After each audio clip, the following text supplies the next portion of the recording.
नीलम दिशा हमर नमस्कार दर्शक लोकन ए चैनल का सब्सक्राइब करवा के लेल लाल बटन का दबाओ आ तकर बाद घंटी पर क्लिक क के नव नव मैथिली गीतक आनंद उठाओ।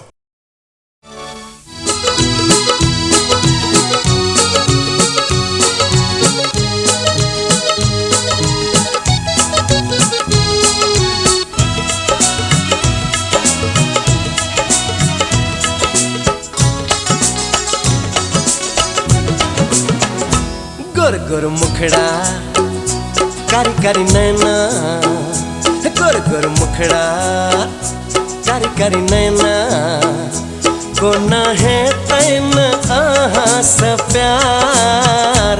हंसमुख चेहरा रे मिठ मिठ बातों, हंसमुख चेहरा रे मिठ मिठ बातों, जेना करे छे हमरा परवार।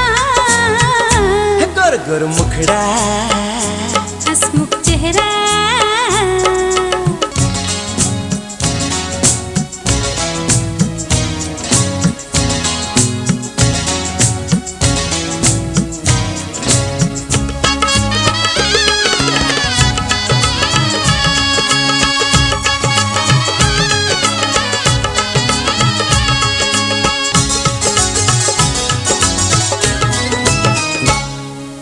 मन करे छै लुसुर फुसुर देख देख आह केर सूरत।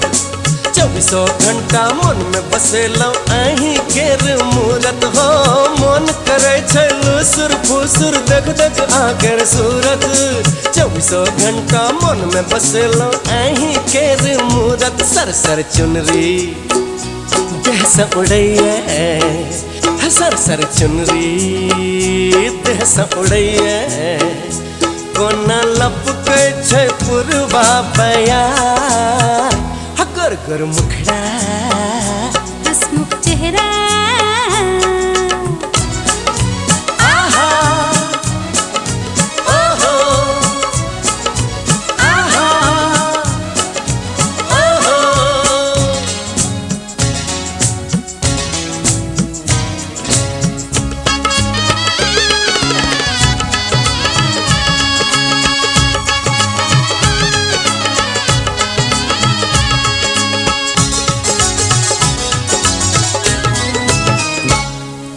सजना हमर सबसे सुंदर एक नंबर दिल वाला, पूरा दुनिया नाम जनै छे सगरो छे बुलवाला। ओ सजना हमर सबसे सुंदर एक नंबर दिल वाला, पूरा दुनिया नाम जनै छे सगरो छे बुलवाला। बाजे कंगना प्रीतक बोली, बाजे कंगना प्रीतक बोली,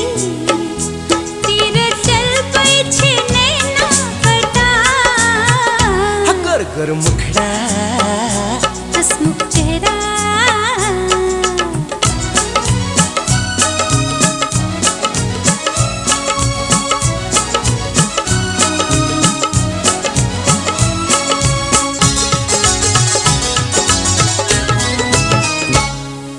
प्रेम नगर के प्रीत नगर के हम छी राजा रानी।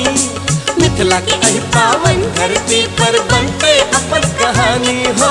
प्रेम नगर के प्रीत नगर के हम छी राजा रानी। मिथिला के एही पावन धरती पर बनते अपन कहानी। संग संग चलबे जीवन डगरिया, संग संग चलबे जीवन डगरिया, मरे जीबै लेल हम छी तैयार। गोर गोर मुखड़ा कारी कारी नैना, गोर गोर मुखड़ा कारी कारी नैना, कोना है तैन आहा सा प्यार। हंसमुख चेहरा रे मिठ मिठ बातों, हंसमुख चेहरा रे मिठ मिठ बातों, जेना करे छे हमरा परवार। गोर गोर मुखड़ा